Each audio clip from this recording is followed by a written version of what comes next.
Hello दोस्तों। आज हम सुनने वाले हैं एक समझदार लड़की बुलबुली की कहानी जो अपनी समझदारी से 3 जंगलों की लड़ाई सुलझाती है। तो सुनते हैं कहानी मसाला चाय। मसाला चाय से लिखा है तान्या लूथर अग्रवाल ने। इसके चित्र बनाए हैं संजय सरकार ने और इसे हिंदी में ट्रांसलेट किया है मधु बी जोशी ने। दक्षिणी भारत में एक छोटे से पहाड़ी खेड़े में बुलबुली नाम की एक छोटी सी लड़की रहती थी। वह अपनी माँ के साथ ऊंचे हरे पेड़ों से घिरी एक झोंपड़ी में रहती थी। इतने ऊंचे और हरे भरे पेड़ किसी ने कभी न देखे होंगे। कोहरे वाले दिन पौधों और पेड़ों की पत्तियों से ओस की नन्ही नन्ही बूंदें टपकती तो लगता परीलोक में बारिश हो रही है। बुलबुली अपने नाम की तरह ही हंसमुख थी। वह अपने साथियों के साथ गांव के आसपास के जंगल के ओर छोर तक कूदती फिरती। सुबह तरह तरह की सुगंधों से भरी हवा में गहरी सांसें लेना उसको बहुत अच्छा लगता था। कभी हवा में मीठी मीठी भीनी भीनी खुशबू होती थी, कभी तेज और तीखी गंध। रोज सुबह तोताराम बुलबुली की झोंपड़ी के सामने के ऊंचे पेड़ पर बैठकर उसे जंगल के हालचाल बताता। वह उसको देश विदेश के लोगों की बातें बताता। बुलबुली को तोताराम की कहानियां अच्छी लगती थी। तोताराम की बातें सुनकर उसका दिल बल्लियों उछलता और उसका मन होता कि मैं भी दूर देश जाऊं, वहां की नदियां, पहाड़, जंगल देखूं। लेकिन फिर वह ठंडी सांस लेकर रह जाती। उसने तो बावली घाटी भी नहीं देखी थी।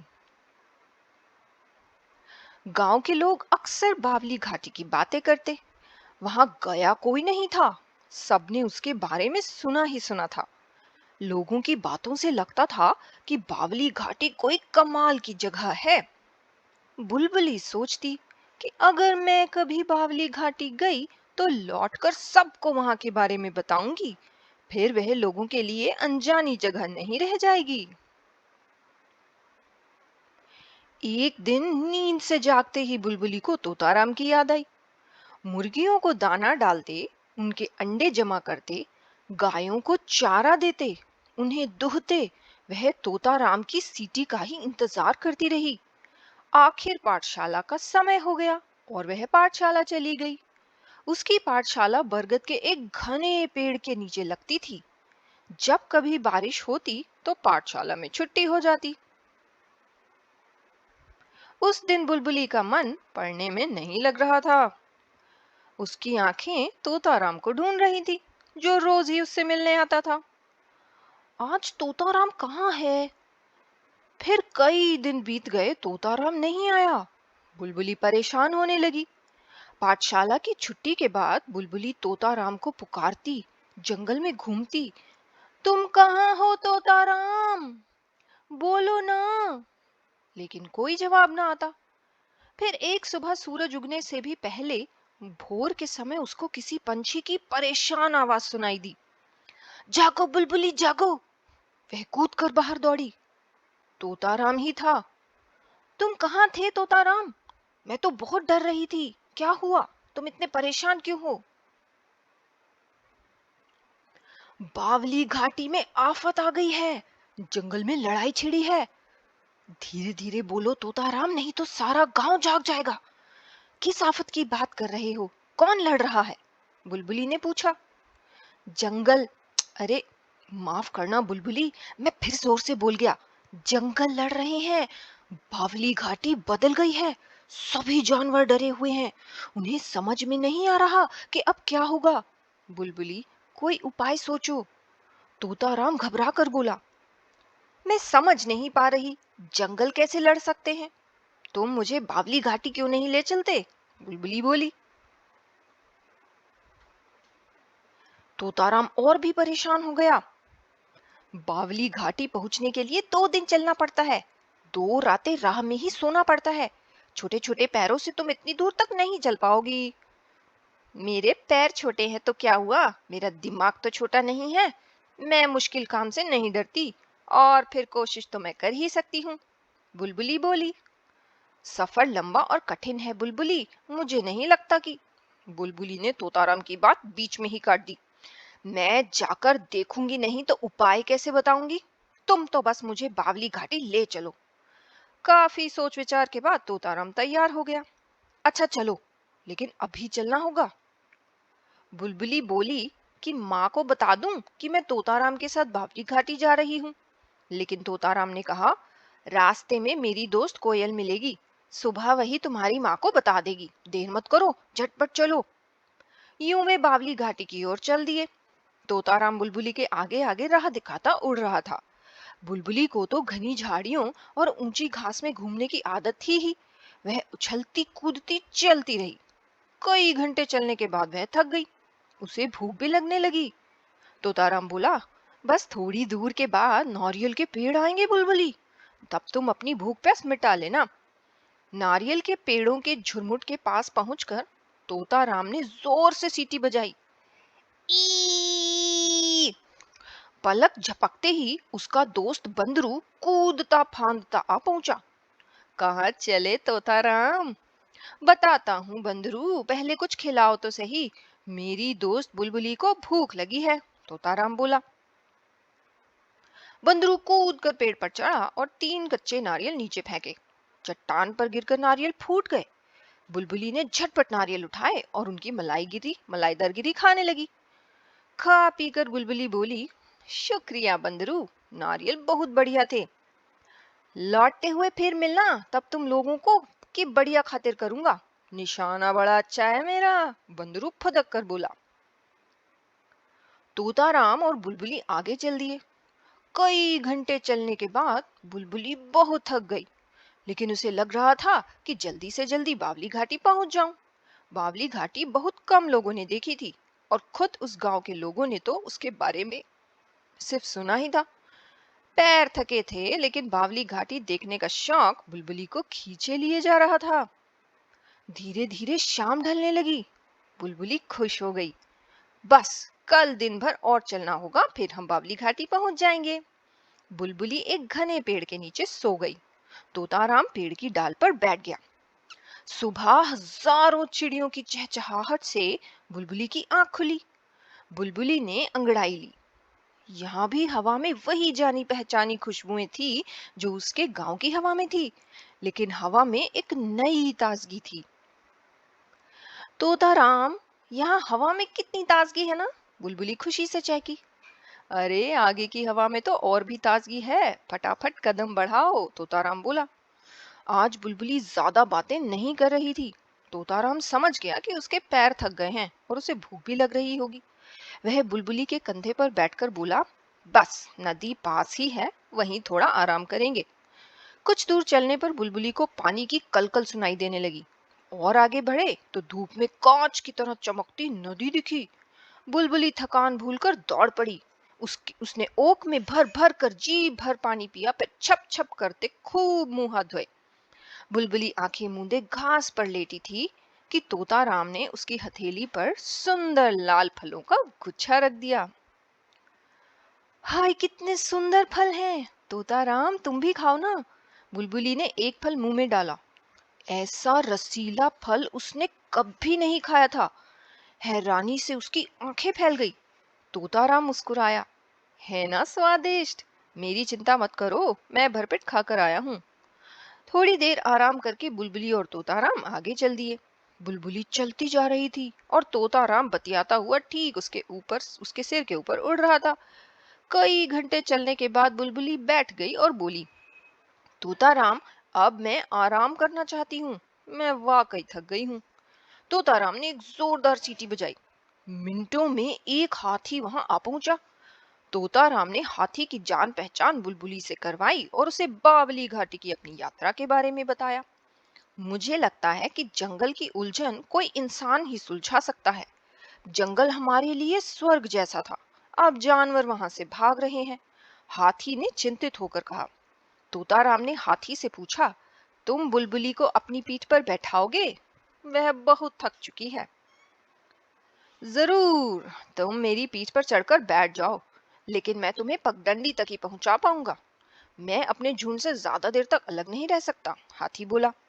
बुलबुली ने राहत की सांस ली। हाथी की पीठ पर बैठकर उसके नन्हे पैरों को आराम तो मिला ही, वह जंगल का शानदार नजारा भी देख पा रही थी। तोताराम की ही तरह हाथी ने भी उसे कई कहानियां सुनाई। दिन अच्छा गुजरा। शाम ढलने पर तीनों एक गुफा में रुके। तोताराम और हाथी ने सूखी पत्तियां और घास फूस इकट्ठा कर बुलबुली के लिए बिस्तर तैयार किया। लेटते ही बुलबुली गहरी नींद में सो गई। तीसरे दिन सुबह तोताराम को बुलबुली को जगाना नहीं पड़ा। भोर होते ही वह जाग गई। उसने खुशी खुशी तोताराम के दिए जामुन खाए। बुलबुली, तोताराम और हाथी अपने सफर पर बढ़े। बुलबुली समझ नहीं पा रही थी कि आगे क्या होगा, बावली घाटी कैसी होगी। फिर जंगलों की लड़ाई की भी चिंता थी। जैसे जैसे वह बावली घाटी के पास पहुंच रही थी, उसका दिल जोर से धड़क रहा था। थोड़ी ही देर में हाथी रुक गया और बोला, अब मुझे अपने झुंड में वापस जाना होगा। अगर तुम जंगल की इस लड़ाई को खत्म करवा सको तो सभी जानवर तुम्हारे एहसानमंद रहेंगे। हम कहीं और जाकर नहीं रह सकते। सदियों से यह जंगल ही हमारे घर हैं। बुलबुली ने उसे धन्यवाद दिया और कहा, हाथी, मुझे उम्मीद है कि जंगल मेरी बात पर ध्यान देंगे। मैं वादा करती हूँ कि पूरी कोशिश करूंगी। बुलबुली के कंधे पर बैठकर तोताराम ने उसे धीरे धीरे चलने के लिए कहा। नीचे की ओर जाती पगडंडी देख रही हो? यही बावली घाटी का रास्ता है। उसी समय जंगल से एक अजीब गुनगुनाहट आने लगी, जो धीरे धीरे तेज होती गई। बुलबुली ने अपने कानों को ढक लिया। यह शोर कहाँ से आ रहा है? यह तीनों जंगलों के लड़ने का शोर है। जैसे जैसे हम बावली घाटी के पास पहुंचेंगे, यह बढ़ता ही जाएगा, तोताराम चिल्लाया। बुलबुली को विश्वास नहीं हो रहा था। उसने ऐसा शोर अपनी जिंदगी में नहीं सुना था। वह पगडंडी से नीचे उतरकर चारों तरफ देखने लगी। सब ठीक ठाक ही था, फिर भी शोर से उसके कान के पर्दे फटे जा रहे थे। तोताराम अपनी अपनी चोंच उसके कान के पास लाकर कुछ कहने लगा, लेकिन जंगल के कोलाहल की वजह से कुछ भी सुनाई नहीं दे रहा था। बुलबुली समझ गई कि वह यह कह रहा है कि हम लोग बावली घाटी पहुंचने वाले हैं। 3 कदम चलने के बाद बुलबुली एक खुली जगह पर खड़ी थी। लगता था जैसे जंगल के सारे पेड़ गायब हुए। जहां तक वह देख सकती थी, पहाड़ियां फैली हुई थी। तोताराम चीखने लगा, एक इंसान यहाँ आया है, इंसान। लेकिन जंगल के कान फोड़ू शोरगुल में किसी को उसकी आवाज सुनाई नहीं दी। बुलबुली कानों से अपने हाथ हटाने की हिम्मत नहीं कर पा रही थी। वह समझ ही नहीं पा रही थी कि जंगल क्या कह रहे हैं। बस यही पता चल रहा था कि 3 जंगलों के बीच झगड़ा हो रहा है। उसके सामने काफी दूरी पर हरे भरे बगीचे फैले थे। उसके दाईं तरफ फूलों की सैकड़ों झाड़ियां फैली हुई थी। उसकी बाईं तरफ ऊंचे पौधे थे। जंगलों के शोरगुल के बावजूद दृश्य बहुत ही मनोहर था। सुगंध भी मोहक थी। पहले तो बुलबुली हक्की बक्की रह गई, फिर उसका चेहरा खुशी से चमक उठा। नजारा इतना शानदार था कि वह घूम घूम कर चारों ओर देखने लगी। अचानक शोर कम होने लगा, मानो जंगलों ने उसे देख लिया हो। बुलबुली ने एक गहरी सांस ली। उसने चाय के पौधे की खुशबू महसूस की। अगले ही पल दाईं तरफ से सुगंध आने लगी। यह जानी पहचानी सी मसालेदार खुशबू थी, लेकिन वह ठीक ठाक पहचान नहीं पा रही थी। उसने फिर गहरी सांस ली और बोली, अरे, इलायची। उसकी बाईं ओर से हवा का झोंका आया। वह सिर घुमाकर गहरी सांस भरकर मुस्कुराई। इस आकर्षक और पवित्र सुगंध को वह अच्छी तरह पहचानती थी। बुलबुली ने अपने दोनों हाथ जोड़े और बोली, आप तुलसी हैं, भगवान विष्णु की प्रिय। बुलबुली खुशबुओं से सराबोर थी। जंगल एक ही सुर में महक रहे थे। बुलबुली बहुत खुश थी। अपने हाथ फैलाकर आंखें बंद किए, फिर बुलबुली गोल गोल घूमने लगी। सुगंध और संगीत उसके दिमाग में झूमने लगे। उसकी सभी इंद्रियां सजीव हो उठी। इतना आनंद उसे कभी नहीं मिला था। उसी समय इलायची का पौधा बोला, हो सकता है बच्ची चाय बागान को सजा सुनाए। क्या तुम सचमुच चाय बागान को हमारी खुशबू चुराने से रोक सकती हो? तुलसी के पौधे ने पूछा। जंगलों को बोलते देख बुलबुली हैरान रह गई। उसके कुछ कहने से पहले ही चाय की झाड़ी बोल पड़ी, अगर ये दोनों यहाँ नहीं होते तो इंसान मेरी खुशबू की तारीफ करते। तो तुम लोगों का झगड़ा इसी बात को लेकर है कि तुम्हारी खुशबू चुराई जा रही है? परेशान होकर बुलबुली ने पूछा। फिर वह मुस्कुराई। क्या तुम्हें पता है कि जहां मैं खड़ी हूं वहां से मुझे तुम्हारी खुशबू कैसी लगती है? मैं तुम्हारी खुशबुओं को अलग अलग पहचान सकती हूँ। इसमें मेरा कसूर नहीं है। मैं खुशबू चोर नहीं हूँ। मेरी पत्तियां आसपास की खुशबू को सोख लेती हैं। असल में तुलसी और इलायची मेरे आसपास होने की वजह से मुझे अपनी अलग पहचान बनाए रखने के लिए कड़ी मेहनत करनी पड़ती है। ऐसी बात नहीं है कि मेरे कारण तुलसी और इलायची के पौधों की खुशबू नष्ट हो रही है। देखो, तुम बता रही हो कि तुम हमारी खुशबू अलग अलग पहचान सकती हो, चाय की झाड़ी ने कहा। बुलबुली ने सहज होने के लिए कई गहरी सांसें भरी। उसने महसूस किया कि गहरी सांसें लेने से उसे चैन मिला। तीनों खुशबुओं में कुछ न कुछ ऐसा था जो बहुत सुकून देता था। मेरी माँ कहती है, सूर्य आनंद दाता है, आकाश आनंद दाता है, सभी पेड़ पौधे आनंद दाता हैं। यह सभी हमारे मन को शांति दें। वेदों में भी यह लिखा गया है। क्या तुम ऐसा कर पा रहे हो? जंगल चुपचाप बुलबुली की बात सुन रहे थे। बुलबुली को एक बात सूझी। वह तोताराम के कान में फुसफुसाई। वह उड़कर कहीं चला गया। तुलसी का पौधा बोला, इलायची के पौधे और मैं खूब फैल जाते हैं। अपने फैलने पर हम काबू नहीं रख पाते। नहीं हम हवा को यह कहते हैं कि वह किस तरफ बहे। बुलबुली एक पल सोचकर बोली, तब तुम चाय को दोष कैसे दे सकते हो? दोषी तो शायद हवा है। अरे तुलसी और इलायची हवा से भी लगातार झगड़ते रहते हैं। वे नहीं चाहते कि हवा सुगंध बहाकर ले जाए, चाय के पौधे ने कहा। बुलबुली बहुत चुकी हो गई। क्या यह सच है? क्या तुम दोनों इतने अभिमानी हो? दोनों जंगलों ने कोई जवाब नहीं दिया। बुलबुली ने गहरी सांस ली। उसी समय तोताराम वापस आ गया।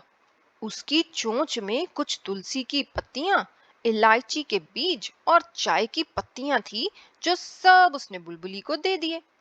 बुलबुली ने हाथ पर मसल कर उन्हें सूंघा और खुशी से चीख पड़ी। बुलबुली हंसने लगी। तुम लड़ाई झगड़ा भूलकर हाथ मिला लो। मेरे हाथ में तुम तीनों की जो खुशबू है वह पूरी दुनिया में कहीं नहीं मिल सकती। इसे सूंघते ही चैन और आराम मिलता है। तोताराम ने बुलबुली के कान में कुछ कहा। वह मुस्कुराई। तोताराम बता रहा है कि जंगल के जानवर जानते हैं कि बीमार होने पर तुम में से कौन सी पत्ती खानी चाहिए। यहाँ तक कि चिड़ियों ने भी अच्छा होने के लिए फल और बीज साथ साथ खाए हैं। क्या तुम लोगों को यह पता है? बुलबुली ने पूछा। नहीं तो क्या यह सच है? सभी पौधे हैरान थे। हाँ, बिल्कुल सच। जानवर सभी तरह की बीमारियों में तुम्हारी पत्तियां खाते हैं। वे बावली घाटी में अपना इलाज करने भी आते हैं। तोताराम, मेरे लिए चाय, इलायची और तुलसी का एक एक गुच्छा लाओ। मैं घर वापस जाकर अपनी माँ के लिए तुलसी और इलायची डालकर गरम गरम चाय बनाऊंगी। जंगलों, खुशी मनाओ। दुनिया अब जानेगी कि मिलजुल कर तुम कैसे बढ़िया लगते हो। इसका मतलब है कि तुम्हें मिलजुल कर रहना होगा। क्या तुम ऐसा करोगे? बुलबुली ने पूछा। बुलबुली और तोताराम ही करने लगे। सभी हा हा करके हंसने लगे। इस बार भी बहुत शोरगुल हुआ, लेकिन उसकी वजह झगड़ा नहीं, हंसी थी। बुलबुली ने चैन की सांस ली कि झगड़ा खत्म हुआ। उसने महसूस किया कि पौधे समझ चुके थे कि वे अपने आप में अनूठे हैं। बुलबुली ने तोताराम से चाय और तुलसी की पत्तियां और इलायची के बीज लाने को कहा। जंगलों में बहुत ही बढ़िया ताजी चाय, तुलसी और इलायची लेकर अपने गांव वापस जा रही हूँ और मैं वादा करती हूँ कि मैं अपने गांव वालों को भी बावली घाटी दिखाने लाऊंगी। बावली घाटी जहां लगता है कि होश उड़े जा रहे हैं, पर खुशी से। इस तरह इलायची और तुलसी की जायकेदार मसाला चाय की खोज हुई। क्या तुमने यह गजब की चाय चखी है?